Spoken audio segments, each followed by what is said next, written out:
Queridos amigos, iniciamos nuestro programa Ñande Yarañe en el día de hoy. Y antes imploramos la presencia del Señor que abra nuestras mentes, nuestros corazones y entendamos su voluntad de nuestra vida. Rezamos en primer lugar por nuestros gobernantes, electos por el pueblo, por la gente, para responder a las necesidades de la comunidad. Rezamos por la honestidad, rezamos por el servicio y rezamos sobre todo por la generosidad. Y al mismo tiempo elevemos nuestras súplicas por cada una de nuestras familias en el día de hoy. Que el Señor Jesús bendiga nuestros hogares, a papá, a mamá, a los hijos.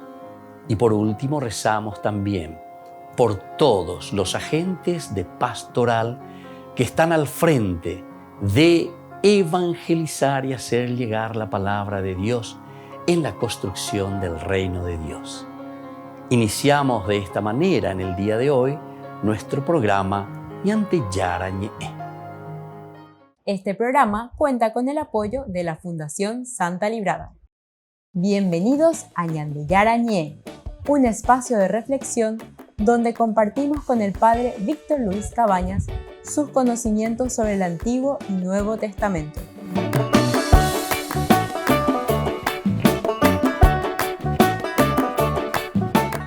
Comercial San Cayetano patrocina este espacio de evangelización.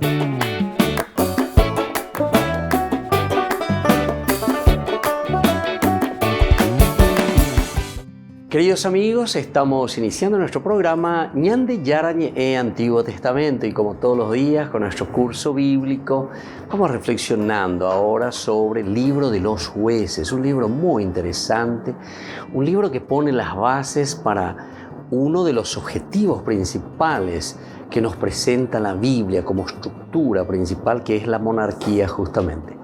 No nos olvidemos que son tres los elementos fundamentales, esenciales, que desarrolla la Biblia. Toda la Biblia gira en torno a tres grandes promesas. La primera promesa es justamente el de la tierra. La tierra que después nosotros entendemos que no será simplemente una tierra de 12 metros por 30, como decimos nosotros, sino que es la tierra prometida, que es el encuentro, que es Dios mismo, que es el pueblo, que es la dignidad del hombre en su relación con los demás. Esa es la tierra prometida, ciertamente espiritualizada y de una manera religiosa, entendida desde Dios. Luego la segunda promesa sería la del pueblo elegido, es decir, la descendencia. Yo te daré una descendencia. Aquí encontramos la fuerza de la comunidad, la fuerza del pueblo, la fuerza de este pueblo que Dios ha elegido, pero luego para ser también un pueblo universal. De nuevo busca y tiende a solucionar uno de los problemas más graves que encontramos Génesis capítulo 3 versículo 5, el querer ser como dioses, es decir, el pueblo elegido significa ir en contra de todo lo que significa el cuatijaeño, es decir, el individualismo, el querer simplemente ser yo, ¿verdad? Como el centro de todo, y entonces el yo sería justamente ponerse en el lugar de Dios. Sin embargo, toda la Biblia está escrita en función de la comunidad. Bueno, esto sería un segundo elemento importante desarrollado por la Biblia. Toda la Biblia nos hablará entonces de el pueblo elegido, de lo que nosotros después le llamamos la iglesia, sinagogués, cajal. Entonces todos estos elementos son esenciales, repetitivos incluso. Y esto es leitmotiv, ¿verdad? Para nosotros, la repetición, idea central, sobre el cual está martillando el autor sagrado, los autores sagrados, la comunidad, las comunidades que vienen reflexionando sobre esta propuesta, mirada desde Dios, la realización como propuesta de vida. Atención que esta es una propuesta de vida siempre. Y luego, por último, tenemos lo que estamos mirando un poco aquí. Decimos la monarquía, pero la monarquía es un estilo también, entre comillas, lo diremos, de gobierno. Es decir, el estilo de relación que tiene que haber entre las personas. En este momento se está poniendo como ejemplo la monarquía, porque en ese momento el lenguaje que entiende el pueblo es el lenguaje monárquico, dentro de una estructura, siempre de una institución que necesita de una organización. Al final de cuentas, la monarquía es simplemente un aspecto relacional, un aspecto organizativo, un aspecto institucional. Entonces, ¿qué es lo que verdaderamente a nosotros nos va a ayudar para ser verdaderamente personas que se respetan, que se quieren, que aman a la comunidad y que caminan de acuerdo a la comunidad? Porque fíjense, si nosotros vamos a decir, yo soy institucionalista, te pueden decir algunos, ¿verdad?, que están al frente de una institución, pero tushai yapuja tushai mondai, ¿verdad? O sea, se aprovecha de la institución. Pero él dice que quiere ser institucionalista. Yo respeto la institución, porque se la manda, se la haga, entonces puedo hacer, soy del gobierno del turno en cualquiera de los ámbitos también eclesiales, ¿entendiste? Yo soy el párroco, yo soy el sacerdote, yo soy el diácono, yo soy el coordinador, ¿entiendes? O yo soy el presidente, yo soy el ministro, o yo soy el director aquí de tal área, allá por tal, allá por tal, uta la plata, ya lo que sea, allá por tal la sanambí y lo que quiera, ¿verdad? Entonces se dan cuenta que aquí el aspecto monárquico no es porque es la respuesta única y absoluta, ¿verdad? Sino que este paragón que nosotros ponemos o este prototipo de monarquía simplemente nos tiene que hacer reflexionar que en el relacionamiento comunitario siempre vamos a necesitar de un orden, vamos a necesitar seguramente de una jerarquía, si esa es la forma como nosotros nos relacionamos o eso es lo que entendemos. Y entonces, bueno, vamos a ir ordenando, vamos a ir haciendo bien las cosas, ¿verdad? Pero siempre va a ser apuntando al objetivo principal y esencial, que es la dignidad del hombre. Porque esto entonces simplemente sería un aspecto estratégico para llegar a nuestro objetivo. La monarquía, es decir, el rey en este caso es simplemente un medio que nos tiene que ayudar a llegar a nuestro fin y a nuestro objetivo, ¿entienden? Y entonces, si nosotros comprendemos esto, ciertamente que muchísimas cosas se solucionarían, pero de inmediato. ¿Por qué? Porque si te das cuenta que un presidente, un ministro, un director, un sacerdote, etc., entonces quiere decir que ese no está sirviendo ahí, no está haciendo lo que tiene que hacer. ¿Entendés? Y entonces, si no estamos haciendo lo que tenemos que hacer, evidentemente que y eso es lo que a nosotros nos cuesta. ¿Por qué? Porque muchos después defienden y dicen, no, pero yo soy él. Sí, vos sos él. Pero y entonces no tenés que estar así. Vos tenés que dar cuenta. Bueno, Ceausescu hayahama. Hapemoi otro la olla poponata. La she dicatuya yapoina. Se dan cuenta que esto es demasiado duro, ¿eh? El evangelio no es así, moco de pavo, como dice la gente, ¿verdad? El evangelio es muy duro. Volvemos enseguida con más Ñande Yarañe, Antiguo Testamento.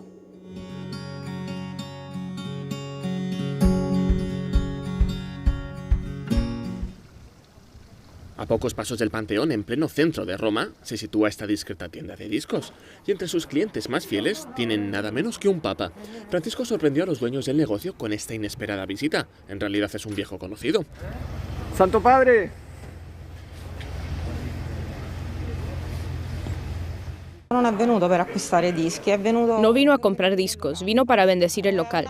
Fue nuestro cliente y vino a visitarnos. Tiziana Espósito es la hija de los dueños de la tienda. Dice que el Papa venía a comprar música en sus años de arzobispo de Buenos Aires y también como cardenal, aprovechando sus viajes a Roma. Sentí una emoción inmensa, no lo sé describir. Ver al Papa que pasa por la puerta de la tienda es una gran emoción. Lo conocía de antes y por eso al verlo ahora me produjo una gran impresión. Este negocio vende música de todos los tipos y para todas las edades, y Francisco se ha mantenido fiel a sus gustos musicales. Solo música clásica, lui ascolta música clásica. Solo música clásica. Él escucha música clásica y concretamente le apasiona la ópera, las grandes voces. Esta vez el Papa no compró ningún disco. Fueron los propietarios quienes le regalaron una caja de CDs de música clásica, porque aunque pasen los años, los gustos se mantienen. Francisco ha acogido en el Palacio Apostólico a una delegación francesa de Acción Católica que ha peregrinado hasta Roma. En el encuentro, 40 laicos y sacerdotes presentaron la realidad católica de Francia al Papa y el momento por el que está pasando la Iglesia. La vie de notre pays, vous le savez, Saint-Père, est à situer dans le contexte d'une société fragilisée par la crise sanitaire que nous traversons tous, par aussi de nombreuses tensions sociales et également dans la période difficile que connaît notre Église à la suite de la publication du rapport Sauvé sur les abus sexuels dans l'Église. Francisco les insistió en la llamada a ser peregrinos de hoy. Recordó que el estilo de Acción Católica es ver, juzgar y actuar con el conocimiento del pasado, pero la vista puesta en el futuro. Ricordiamoci in proposito che la sinodalità non è una semplice discussione, non è un aggettivo. Non mai aggettivare la sostanzialità della vita. Son una representación de los más de 40 movimientos que integran Acción Católica en Francia y por primera vez en su historia se han unido en su visita apostólica y en la preparación del sínodo. Estaba lleno de gente. Francisco reflexiona sobre la paternidad en nuestros días en una entrevista con el Diario del Vaticano, el Osservatore Romano. En la entrevista aconseja a los jóvenes de hoy, y que se convertirán en los padres del mañana, que se pregunten qué padres han tenido y qué padres quieren ser. Les dice, no deben dejar que su papel paternal sea el resultado de la casualidad, sino que deben decidir conscientemente de qué modo amar a alguien, de qué modo responsabilizarse de alguien. El Papa dice que ser buen padre consiste en colocar a los hijos en condiciones de asumir las propias responsabilidades, de ejercer la propia libertad, de hacer elecciones. Él mismo reconoce que la tarea es complicada.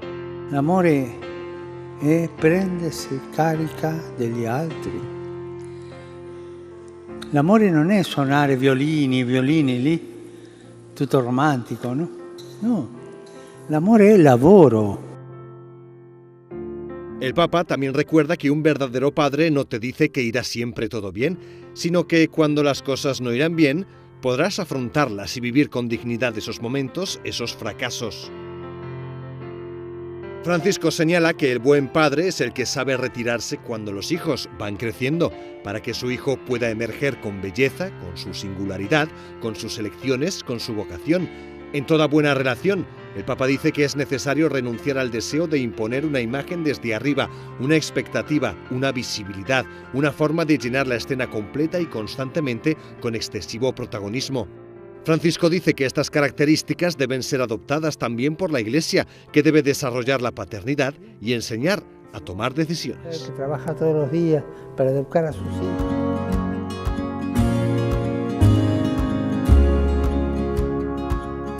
Niños, les invito a participar de nuestra catequesis de todos los días, Aprendiendo con Jesús. Desde las 18 horas nos encontramos por YouTube. No se olviden, queridos niños, que Jesús a través de su palabra nos enseña tantas cosas lindas. Y ustedes no se olviden de suscribirse y de activar la campanita. Nos vemos allí, queridos niños. Aprendiendo con Jesús.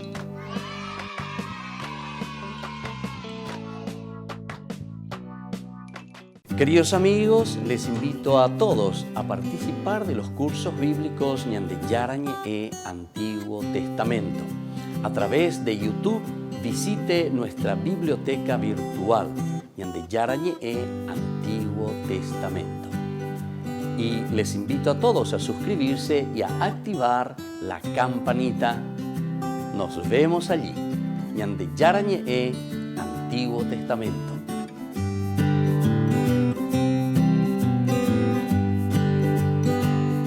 Queridos amigos de Ñande Yarañe, les informamos que la misa diaria cambia a las 6 de la mañana.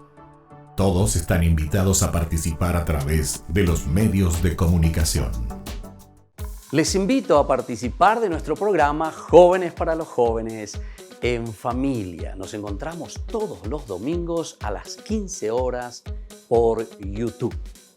Allí participamos y encontramos a jóvenes venidos de distintas latitudes de nuestro país con sus ideales, con sus proyectos, con sus actividades, con sus esperanzas y principalmente con sus testimonios de vida. Les invito a acompañarnos todos los domingos por YouTube, Jóvenes para los Jóvenes en Familia.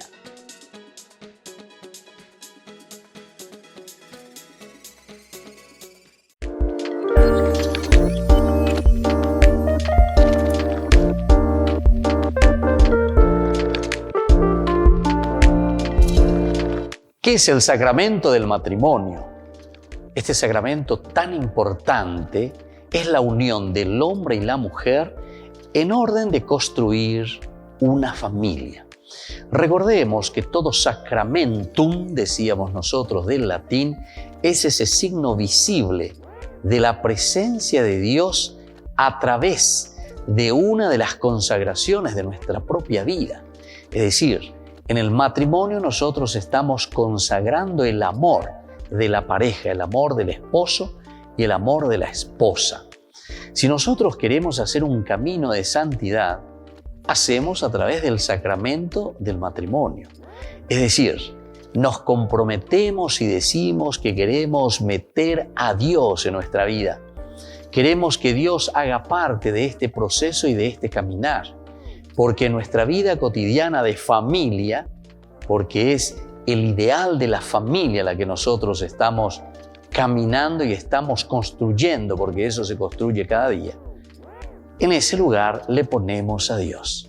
Es por eso que nos presentamos ante el Señor. El matrimonio es ir ante Dios al altar y prometer esa fidelidad a Dios, prometer esa fidelidad a la esposa en quien yo encuentro a Dios, prometer esa fidelidad a Dios en mi esposo en quien encuentro a Dios. ¿Se dan cuenta, queridos hermanos, entonces que es tan importante este sacramento del matrimonio? Porque no es simplemente un rito, atención.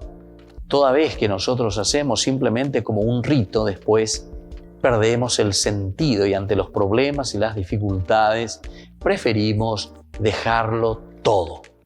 Sin embargo, el Señor nos llama a esa indisolubilidad del matrimonio porque nosotros entendemos que nuestro consentimiento es un consentimiento de amor perpetuo entre las personas. ¿Puede existir la indisolubilidad en el matrimonio? En realidad, no existe la indisolubilidad en el matrimonio. Nosotros sabemos que si existen problemas o dificultades o separaciones, la Iglesia busca las causas de cómo se llegó a ese matrimonio. Y en todo caso tenemos la nulidad matrimonial. Con esto se está diciendo y se está buscando y se está encontrando que no hubo matrimonio. Porque no existe la separación realmente o la disolubilidad en el matrimonio. Este sacramento es indisoluble, pero recordemos que cuando no hay una buena preparación, cuando no llegamos conscientemente en ese consentimiento por algunos elementos de inmadurez en el camino y en el proceso matrimonial, entonces llegamos a la nulidad del matrimonio. Les invito a todos a seguirnos a través de Facebook, Instagram, YouTube. Nos vemos allí.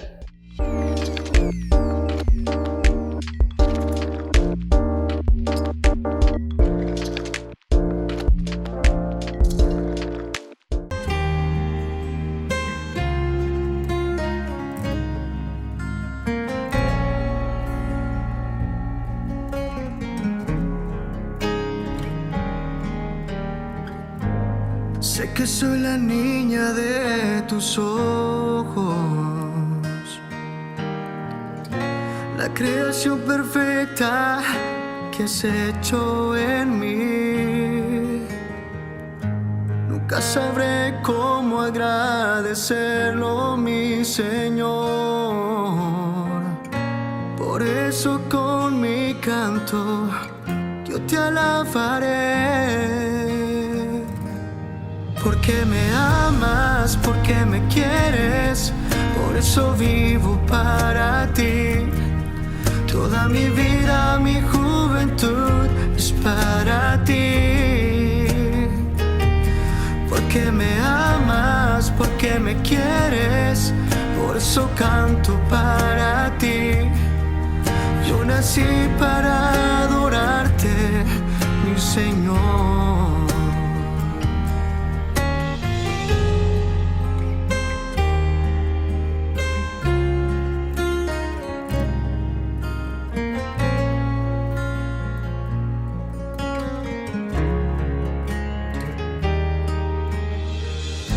Me hiciste un corazón fuerte y sin miedo, mi Señor, para vencer gigantes como lo hizo David.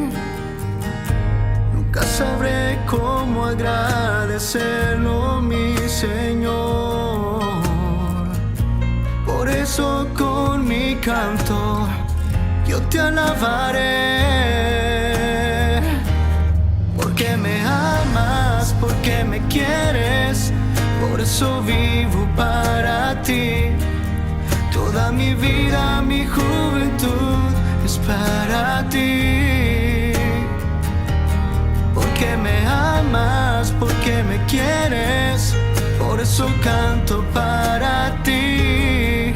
Yo nací para adorarte, mi Señor.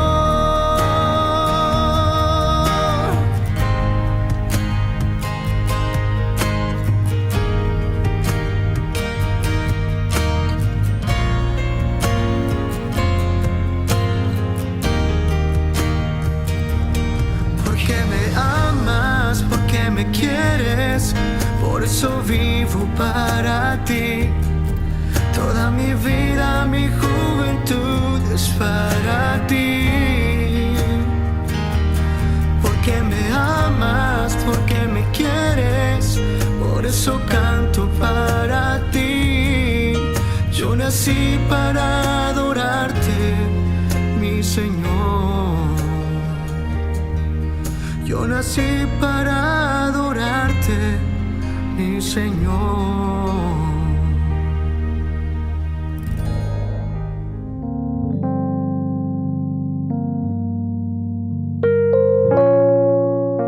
Queridos amigos, seguimos con Ñande Yarañe en Antiguo Testamento. Estamos reflexionando sobre el libro de los jueces y aquí estamos mirando esta problemática del capítulo 3, versículo 31, que nos habla de Sangar. ¿Quién es Sangar?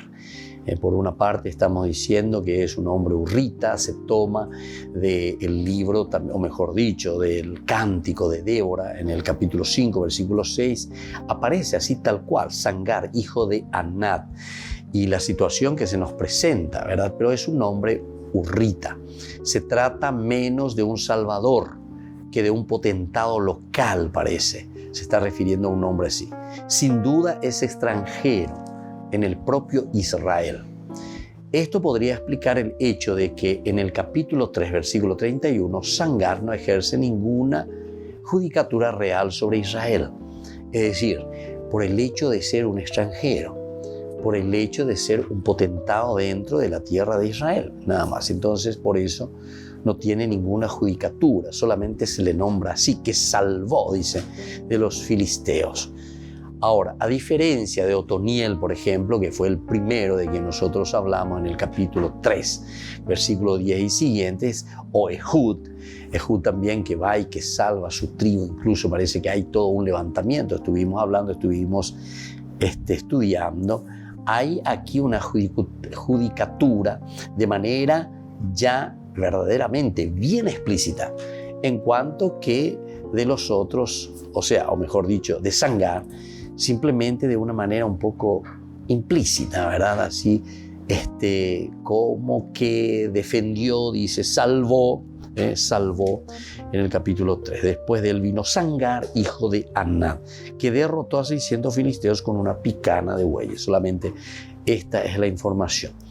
no está menos vinculado también con la tribu de Neftalí, a la que pertenece la ciudad de Bet Anat, según Josué, capítulo 19, 38. Miramos el capítulo 19, 38 del libro de Josué. Nos dice lo siguiente. Irón, Migdal, El, Joren, Bet Anat. Luego ya está Bet Shemesh, en total 19 ciudades con sus poblados. O sea, Bet Anat aparece en el libro de Josué, hijo de Anat, por ahí también podría ser. Y así entonces aparece también en el capítulo 1:33 del libro de los jueces. Bueno, esto es lo que fuimos estudiando, fuimos mirando como una breve síntesis de todo lo que sucedió. Ahora vamos a tocar hoy y repasar uno de los elementos que ya fuimos viendo en la introducción a la Biblia, ciertamente.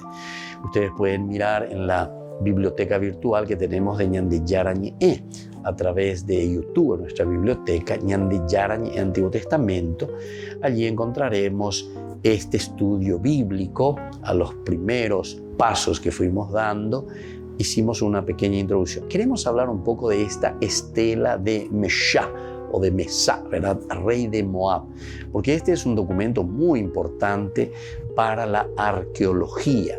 A través de esta estela que se encuentra algo escrito, que se puede descifrar, se puede entender qué es lo que encontramos aquí, ¿verdad? Y entonces vamos a ver un poco en qué consiste esta estela, es decir, esta piedra, y sobre esta piedra con escritos que nombran justamente algunos personajes o algunos nombres interesantes que se refieren a la Biblia, evidentemente, ¿verdad? En 1868, un misionero alemán encontró en Dibón, cerca de Mádaba, Jordania, una estela, es decir, esta piedra, una estela de piedra negra de 1,10 metros de alta, 1,10 metros, bastante altita esta piedra, y de 60 centímetros de ancho, que presentaba un largo texto de escritura fenicia,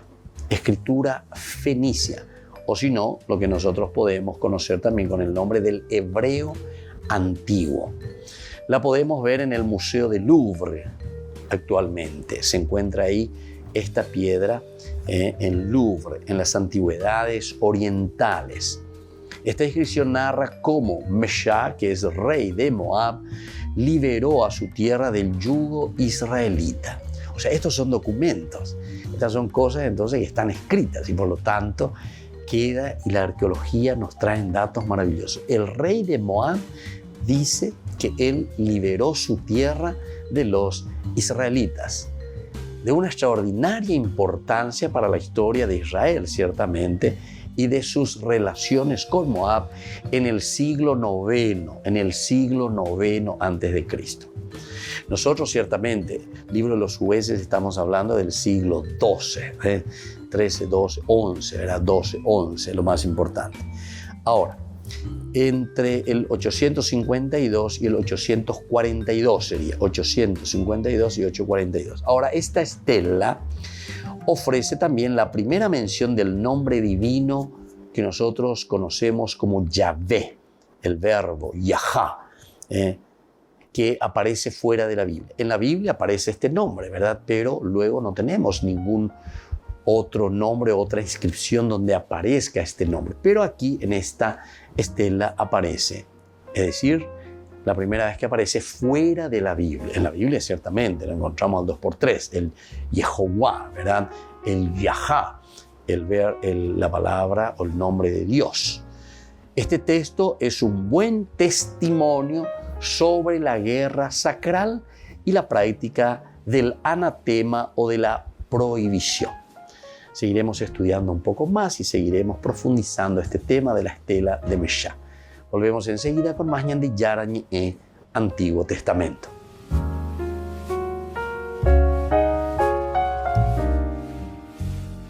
Amigos de Ñande Yara Ñe, les invito a participar todos los días de la Santa Eucaristía a las 6 de la mañana por nuestra plataforma YouTube, Ñande Yara Ñe. Vamos a escuchar la palabra de Dios y fortalecernos con el mensaje de amor del Señor. vamos a renovar nuestra vida y sobre todo vamos a caminar con el cuerpo y la sangre de Jesús que nos alimenta. Les invito a suscribirse y a activar la campanita. Ñande Yarañe YouTube.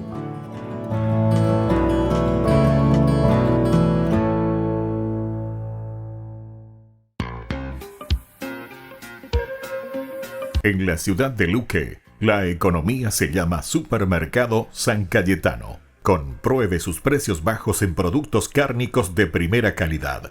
Panificados, verduras, vegetales, frutas, artículos de bazar, ferretería, ropería. Supermercado San Cayetano, Humaitá 168, Casi Capitán Vado, ciudad de Luque.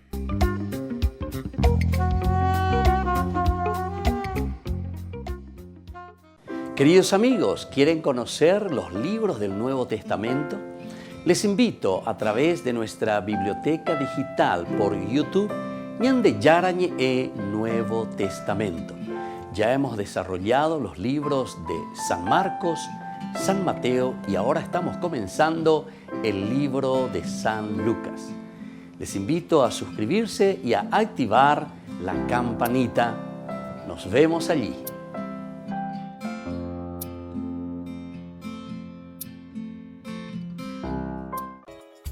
Ayúdanos a sostener este espacio de evangelización. Depende de vos que esta evangelización siga a través de los medios de comunicación. Mensualmente podés abonar a esta cuenta bancaria y también a los giros Tigo. Recordá, este espacio es para vos. Muchas gracias por tu aporte.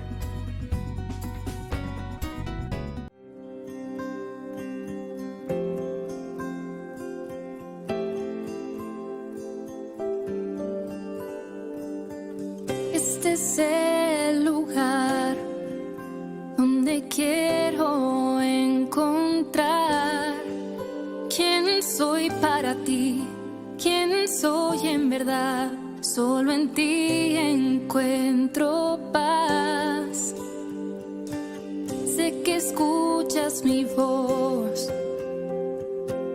puedo ver tu obrar y aunque sienta dolor, solo quiero adorar, solo quiero adorar. Ven y llena este lugar con tu gloria y majestad, con tu gracia y con tu amor. Oh Jesús, mi Salvador. Este es el lugar donde encuentro libertad. Me salvaste, Señor, pues en la tempestad tú me fuiste a rescatar. ¿Cómo agradecer la cruz, la redención? Te quisiste entregar, no te cansas de amar, no te cansas de amar. Ven y llena este lugar con tu gloria y majestad, con tu gracia y con tu amor. Oh Jesús, mi Salvador.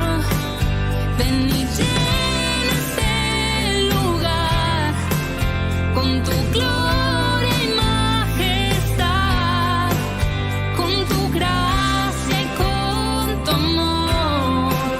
Oh Jesús, mi Salvador.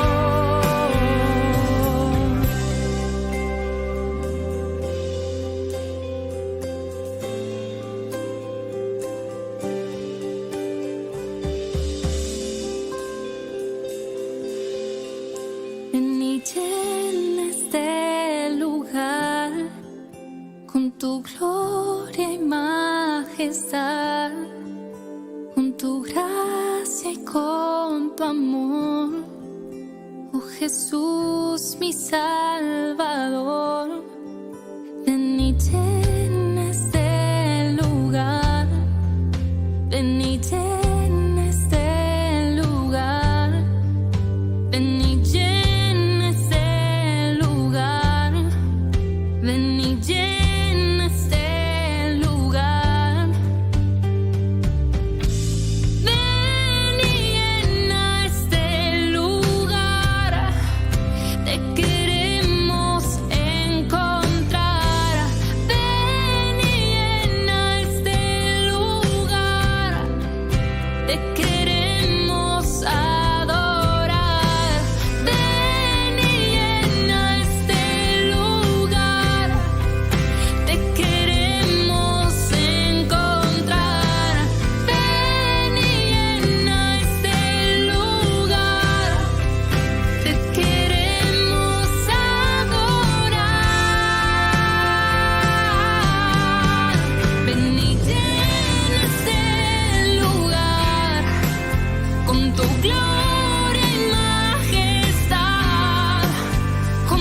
El segundo pecado capital es la avaricia.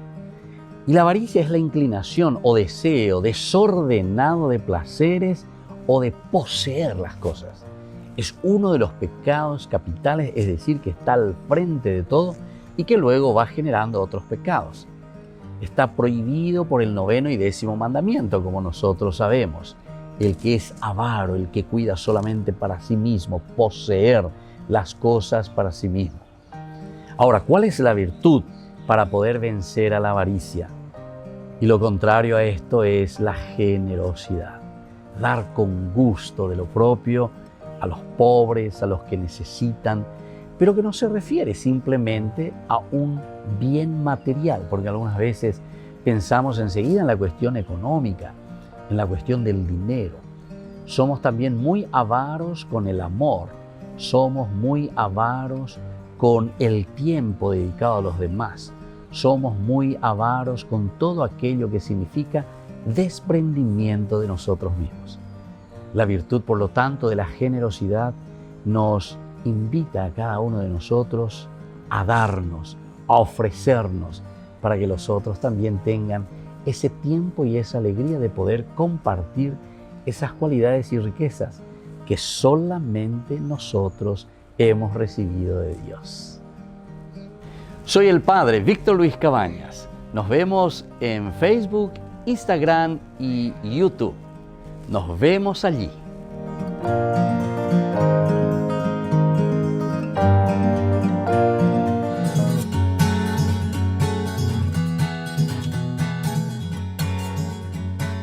Queridos amigos, seguimos con Ñande Yarañe en Antiguo Testamento y estamos reflexionando sobre este capítulo hermoso del libro de los Jueces, capítulo 4, capítulo 5. Son una sola historia, pero narraciones diversas, o sea, estilos diversos, con la prosa y luego con la poesía. Nosotros estamos mirando esta primera partecita, que es la parte redaccional de la prosa. El conjunto que nosotros encontramos está unificado ciertamente por el añadido redaccional. Nosotros encontramos en el capítulo siempre 4, versículo 15b. Vamos a mirar un poco lo que nos dice aquí. Es un agregado posterior. Dice, y el Señor hizo que Sísara, todos sus carros y todos sus ejércitos ya despavoridos delante del Señor. Muy bien, hasta ahí, delante de Barak. Sísara se bajó de su carro de guerra y huyó a pie. Ahí entonces este sería el añadido redaccional, la huida de Sísara, es decir, Sísara que es perseguido por Barak y luego que huya. Entonces como un agregado. Y luego en el versículo 22 también encontramos otro añadido. Dice así, llegó Barak, que venía persiguiendo a Sísara, se está refiriendo al 15, ¿verdad? Jael le salió al encuentro y le dijo, o sea, esa parte, o sea, para volver a recordarnos que ya se introdujo una persecución, ¿verdad?, de parte de Barak a Sísara en el versículo 15. Y luego aquí entonces para decir, y bueno, ¿qué pasó con Barak? ¿Le persigue o no le persigue? Porque después, al final, Sísara terminará muriendo bajo las manos de una mujer, como ya le había dicho. Entonces, todos estos elementos son muy importantes como nosotros vamos encontrando. En el versículo 17 miramos, mientras tanto Sísara, de nuevo, Sísara, vuelve a repetir la huida de Sísara. Sísara huyó a pie hasta la carpa de Jael. ¿Se dan cuenta? Aquí entonces ese agregado es muy importante donde tiene que entrar Barak. O sea, Barak que le está persiguiendo, pero después ya estaba, ya que Sísara, ya se hablaba de Sísara, pero más adelante, ¿verdad? En el versículo 17, de que Sísara justamente estaba también huyendo, y justamente va hacia Jael. Y entonces se entiende muy bien aquí. Y por eso en el versículo 22 lo vuelve a poner, que Barak era el que le estaba persiguiendo a Sísara, pero luego vuelve a repetir lo que encontramos también en el versículo 17. Bueno, son detalles muy importantes que nos enseñan y nos ayudan a entender que aquí hay una reflexión, ¿verdad?, de toda una iglesia, de toda una comunidad. Estos libros, que son libros teológicos, siempre tienen una misión y una función, un objetivo teológico, es decir, tienen el deseo de enseñarnos. Todo esto es pedagogía. La Biblia es un libro pedagógico, no es un libro que cae del cielo, como decimos nosotros, sino que verdaderamente nos ayudan a reflexionar nuestra vida y a hacer un camino de aquello que nosotros verdaderamente estamos llevando hacia adelante, nuestra propia vida. Entonces, en realidad estamos hablando de nuestra propia vida. Cuando se está escribiendo esto, se está escribiendo la vida del pueblo y de esa comunidad que reflexiona su propia historia, su contexto histórico desde una realidad mirada desde Dios y aplicada sobre todo como una historia querida por Dios. Es decir, ellos van descubriendo la acción de Dios. Esto es un descubrir, pero descubren en su contexto histórico, es decir, en su realidad. Es lo que nosotros después entendemos, sobre todo ya en el Nuevo Testamento, de todas estas promesas que se van realizando en el Antiguo Testamento, la salvación, es decir, la recuperación de la dignidad del hombre, la restauración del hombre, según esta teología, ¿verdad?, de la retribución, nos hace entender muy bien, según el Nuevo Testamento, para nosotros sería el misterio de la encarnación, encarnis en nuestra historia, en nuestra realidad.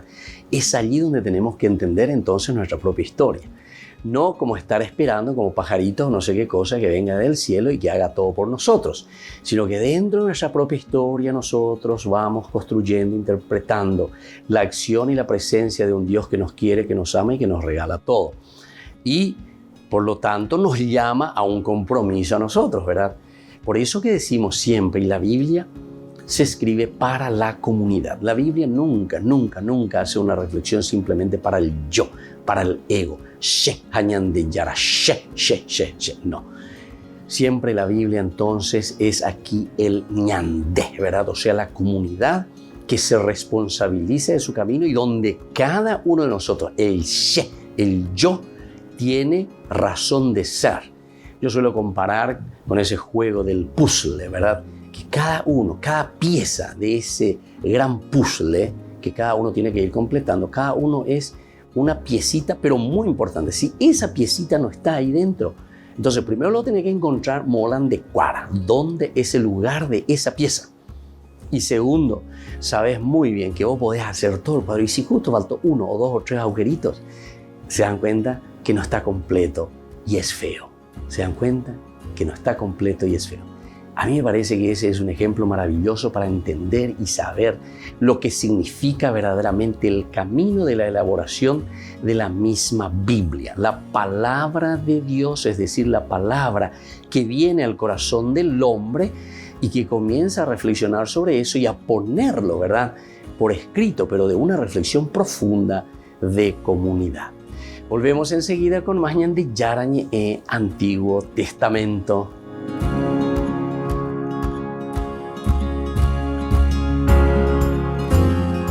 Les invito a participar de nuestro programa Jóvenes para los Jóvenes en Familia. Nos encontramos todos los domingos a las 15 horas por YouTube. Allí participamos y encontramos a jóvenes venidos de distintas latitudes de nuestro país con sus ideales, con sus proyectos, con sus actividades, con sus esperanzas y principalmente con sus testimonios de vida. Les invito a acompañarnos todos los domingos por YouTube, Jóvenes para los Jóvenes en Familia.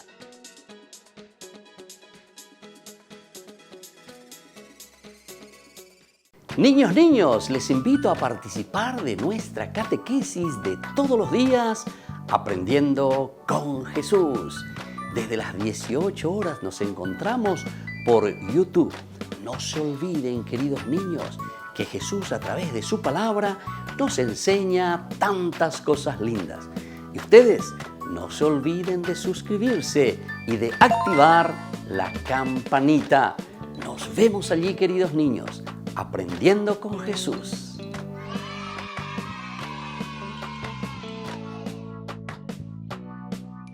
Queridos amigos de ñande yarañe, les informamos que la misa diaria cambia a las 6 de la mañana.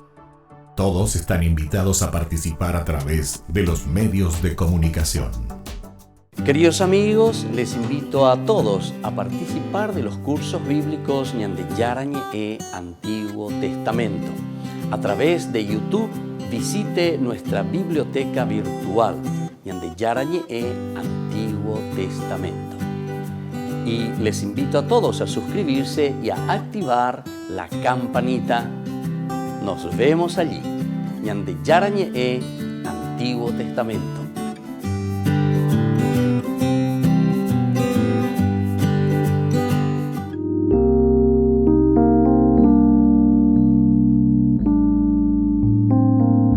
Queridos amigos, estamos iniciando nuestra jornada con la palabra del Señor y como siempre el Señor que viene a nuestro encuentro. Hoy en este día leemos del segundo libro, estamos comenzando de Samuel, capítulo 1, 1-4, luego 11-12, luego 19 y del 23 al 27. En aquellos días, al volver de su victoria sobre los amalecitas, David se detuvo 2 días en Siselac. Al tercer día de la muerte de Saúl, llegó uno del ejército con la tropa hecha jirones y polvo en la cabeza. Cuando llegó, cayó a tierra postrándose ante David. David le preguntó: ¿de dónde vienes? Respondió: me he escapado del campamento israelita. David dijo: ¿qué ha ocurrido? Cuéntame, él respondió: pues que la tropa ha huido de la batalla y ha habido muchas bajas entre la tropa y muchos muertos. Ya están muertos Saúl y su hijo Jonatán. Entonces David agarró sus vestiduras y las rasgó, y sus acompañantes hicieron lo mismo. Hicieron duelo, lloraron y ayunaron hasta el atardecer por Saúl y por su hijo Jonatán, por el pueblo del Señor, por la casa de Israel, porque habían muerto a espada. Y así continúa esta historia, queridos amigos. Es la muerte de Saúl, el acérrimo enemigo de David. Pero sin embargo, fíjense cuál es la actitud de David ante la muerte de Saúl e incluso del heredero que era Jonatán, que era el hijo de Saúl, incluso muy amigo suyo, ¿verdad? En este caso, si fuésemos nosotros, ¿cómo reaccionaríamos?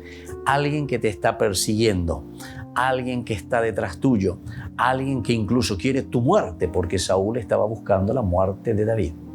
Sin embargo, David no reacciona en forma negativa, al contrario, se rasga las vestiduras, hace duelo por el rey, es decir, por el ungido del Señor. Estas son actitudes muy profundas y son actitudes muy maduras, queridos amigos. Es poner en manos del Señor nuestra propia historia. No siempre es fácil, pero el Señor nos da una lección magnífica. El Señor nos enseña entonces la convivencia, el respeto, también el saber defendernos evidentemente, pero no buscando venganza. Y que la bendición del Señor descienda sobre cada uno de ustedes, el Padre y el Hijo y el Espíritu Santo. Amén.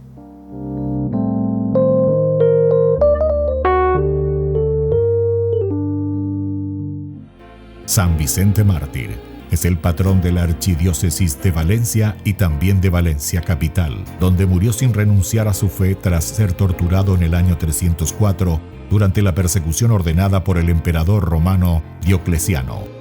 San Vicente fue nombrado patrón de Valencia por el rey Jaume I, tras recuperar la ciudad de manos musulmanas. El rey consideró que la victoria sobre los árabes se debió a la intercesión del santo y en agradecimiento por su ayuda lo designó protector de Valencia. En la ciudad de Valencia, además de ser su patrón, San Vicente Mártir es también patrón del gremio de sastres y modistas.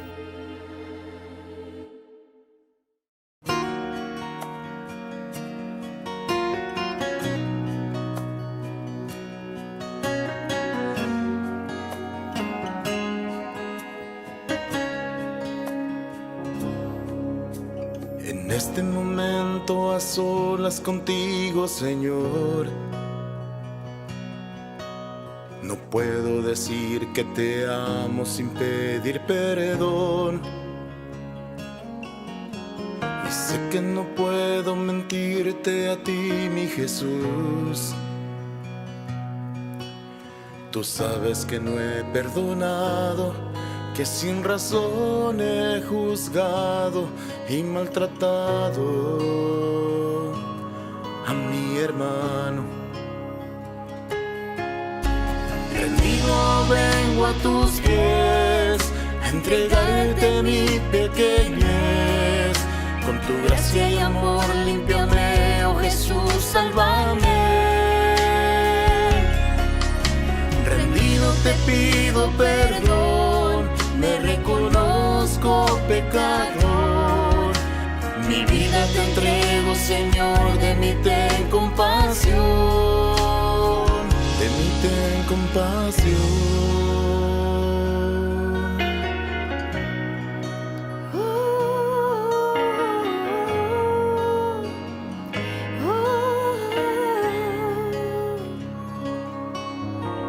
En intimidad junto a ti me di cuenta, Señor, que no soy digno de tu amor porque soy pecador. Y cómo olvidar las heridas que te hice, Jesús, si por mi culpa te azotaron, con espinas te coronaron, te crucificaron. Yo te he fallado. Rendido vengo a tus pies, a entregarte mi pequeñez. Con tu gracia y amor límpiame, oh Jesús, sálvame. Rendido te pido perdón, me reconozco pecador. Mi vida te entrego, Señor, de mí ten compasión. Rendido vengo a tus pies, a entregarte mi pequeñez. Con tu gracia y amor límpiame, oh Jesús, sálvame. Rendido te pido perdón, me reconozco pecador. Mi vida te entrego, Señor, de mí ten compasión, de mí ten compasión.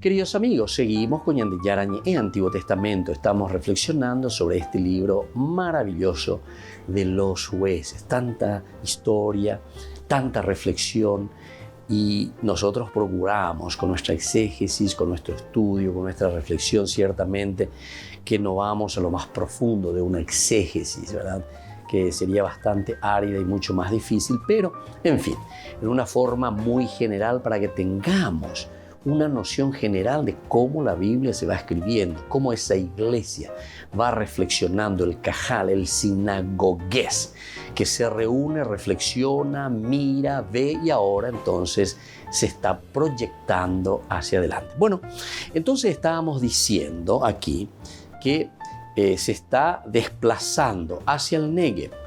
Esto lo encontramos en el libro de los Jueces, capítulo 1:16, en que nos habla directamente de dónde se encontraba la tribu de Heber. La tribu de Heber. Su único objetivo, atención, ahora vamos a entrar un poco cuál es el objetivo, el por qué se introduce este versículo 11 aquí dentro de este contexto, que totalmente nos quita del marco narrativo de lo que nosotros estábamos reflexionando, ¿verdad?, de lo que nosotros estábamos conociendo. Es volver a enganchar el relato centrado en Débora y Barak con el relato en el que Yael, una mujer del grupo kenita, porque entonces aquí en el versículo 17, mientras tanto Sísara, dice, huyó a pie hasta la carpa de Jael, la esposa de Heber. Aquí está, versículo 11, Heber. Vea, aquí volvió a aparecer. Nosotros ya dijimos en el 1:16, hace rato nosotros estuvimos leyendo y nos dimos cuenta que Heber estaba, los del clan de Joab, el kenita, que había sido suegro de Moisés, y aquí está Heber, de esa misma tribu se encuentra en el sur, ahora lo encontramos aquí en el norte. Y entonces, el único objetivo es darle sentido, porque tal vez para nosotros pase desapercibido. Porque en Dayequay, ni la geografía, ni en Dayequay la teracuela, y aquí tenemos, porque es una cosa impresionante, ¿verdad? Todo lo que se nos va narrando, y todo el parentesco, y dónde estaba. ¿De dónde viene? ¿De dónde viene? ¿Quiénes son? Y entonces, si yo quiero decirte que en esta historia entra Jael, ¿cómo entra aquí Jael? O sea, va a estar totalmente desubicada, va a ser una cosa totalmente fuera del contexto. Que Sísara se vaya y que se encuentre en la carpa de Jael, y que Jael después será la mujer que le mate a Sísara, ¿verdad? Y entonces, para darle pie y para decir que esa mujer estaba allí, entonces te dice Heber el Kenita, descendiente de Jobab, el suegro de Moisés, y había extendido su campamento hasta la encina de Saananim, cerca de Kedes. ¿Entendés? Entonces aquí ya te pone una premisa. Entonces ya abre la, ¿cómo que se dice? Ya abre la sombrilla, ¿verdad? Ya está abriendo para decir que después Jael tendrá razón de encontrarse en ese momento, en ese lugar donde irá Sísara y donde Sísara morirá bajo sus manos. Y por lo tanto, Jael, una mujer del grupo kenita, es su ambigua heroína en este sentido.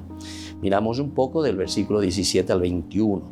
Mientras tanto, dice, Sísara huyó a pie hasta la carpa de Jael, la esposa de Heber, el kenita, porque Yabín, rey de Hazor, y el clan de Heber, el kenita, estaban en buenas relaciones. Aquí está. Por eso nos dijo allá que hace rato había extendido su campamento hasta la encina de Saananim, cerca de Kedes. Ya abrió el paraguas. Entonces ya nos está indicando que Jael se encuentra ahí, que toda esa tribu se encuentra ahí, en ese lugar, donde justamente irá a morir Sísara. Jael le salió al encuentro, y aquí ya comienza la narración, ¿verdad? O sea, ya no hay problema. Una vez que nosotros entendemos que Jael está allí en esa zona, que extendió la carpa, quiere decir que ellos fueron hasta ahí, estaban, ¿verdad? Incluso incluye a esta tribu también. Entonces la historia después ya no tiene ningún problema, porque que ellos se encuentran ahí en ese momento. Porque si no, diríamos, ¿y qué hace? ¿Cómo es esta tribu que vienen de los kenitas, es decir, de Caín? ¿Qué hacen estos aquí? ¿Qué hacen aquí? Ellos están allá en el sur. ¿Qué tiene que ver aquí en el norte? No. Había sido, ahí en el 11 nosotros ya leímos y nos dimos cuenta que Heber había extendido su campamento hasta allí. Ellos estaban. Entonces Jael le salió al encuentro y le dijo, ven, señor mío, pasa por aquí, no temas. Él entró en su carpa y ella lo tapó con una manta. Él le dijo, por favor, dame un poco de agua porque tengo sed. Ella abrió un recipiente donde había leche y le dio de beber. Luego lo volvió a cubrir. Él le siguió diciendo, quédate a la entrada de la carpa y si viene alguien y te pregunta, ¿hay aquí algún hombre? Respóndele que no. Pero Jael, la esposa de Heber, sacó una estaca de la carpa, tomó en su mano un martillo y acercándose a él sigilosamente le clavó la estaca en la sien hasta hundirla en la tierra. Y bueno, así entonces sigue esta historia. Seguiremos reflexionando y procuraremos entender esta historia, ¿verdad? De Débora y Barak son los dos personajes importantes, donde después aparecen otros personajes como estamos viendo en el libro de los jueces. Nos despedimos por el día de hoy de nuestro curso bíblico. Seguiremos estudiando. Que el Señor les bendiga siempre y les acompañe en todo momento. La bendición de Dios descienda sobre ustedes, el Padre y el Hijo y el Espíritu Santo. Amén. Hasta la próxima con más Ñande Yarañe Antiguo Testamento.